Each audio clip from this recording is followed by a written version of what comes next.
Good morning, everyone. Welcome to another Honeycomb Live for Five. I'm joined this time by Gareth Russell, who's in our studio with us, one of our long-standing trainers. So thanks very much for joining us this morning, Gareth. Good to see you. Likewise, and pleasure. Good to be here.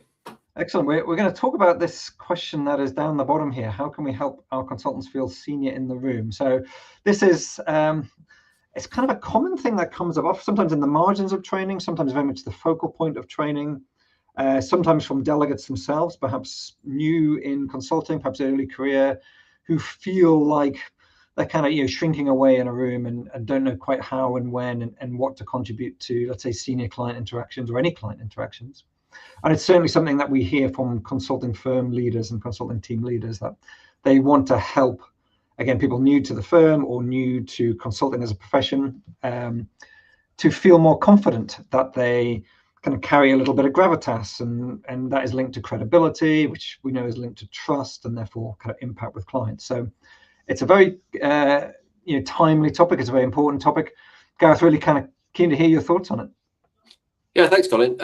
I see this a lot, and typically what senior consultants or more senior consultants seem to default to or over-index on is more tools, more frameworks, more answers, advice to help a junior consultant feel like they're equipped for whatever might come up in a conversation.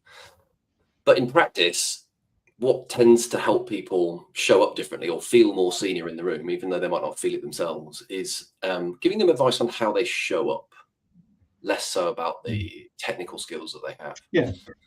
And I think that shows up in a few different ways. So there's kind of three things that I think help, or I've seen be helpful in this scenario.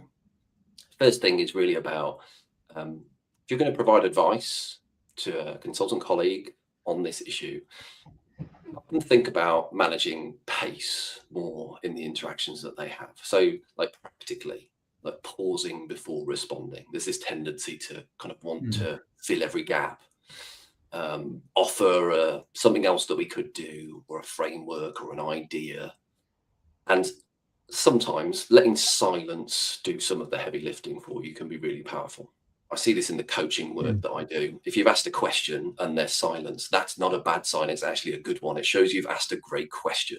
Yeah. Let the person think it through.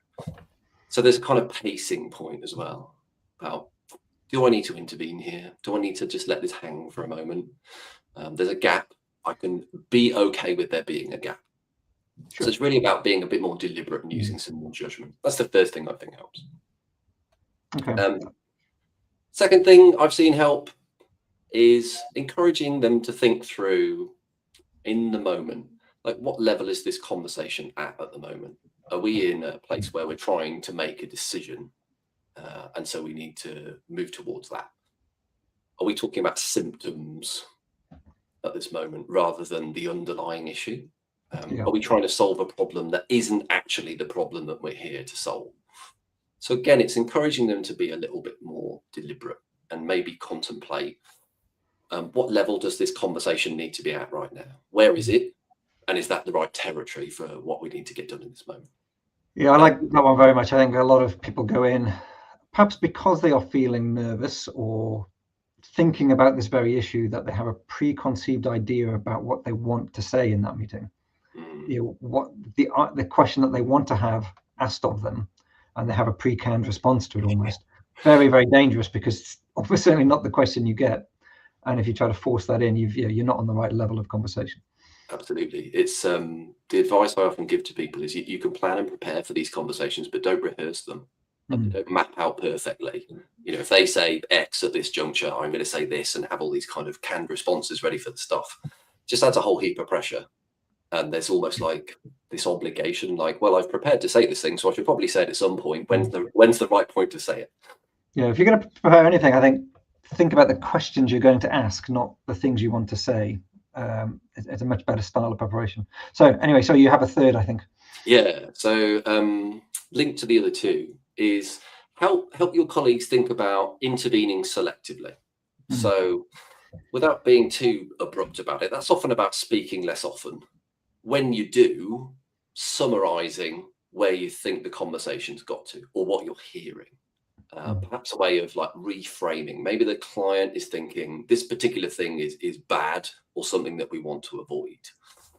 And maybe there's a chance to reframe that if there are some clear benefits that maybe they're missing. That would be a great intervention. Likewise, if you're intervening selectively, you might think about, are there sort of issues being mixed together here? And that's what's making this hard in the conversation at the moment. So those sorts of things, I think, tend to help. And it's really, it's not about giving people more tools and techniques. It's really about encouraging them to trust their timing and judgment. And one great practical thing that you could do after an interaction, I see this often where it's like, let's have a debrief on how that conversation went with the client. You might even have a junior colleague asking you, how do you think that went? You know, any tips for me about what I did well, or maybe what I need to do differently next time with the client? So a great question that you could ask is not what would you do differently next time, but maybe ask, like, where could you have said less and had more impact in that meeting? So it's encouraging them to think through those moments of judgment. When did I intervene? How did I intervene? How often did I intervene? And what was the impact of that? Yeah, I think that's super helpful. I think there's a lot of responsibility goes on the senior person in that moment, and during the meeting itself, they have to be equally comfortable, if not more comfortable, with the silence when a question is asked. You know, half the time, if the individual we're talking about does the right thing in terms of thinking about a question, they don't get a chance to answer it because their manager has been uncomfortable with the silence that's been created.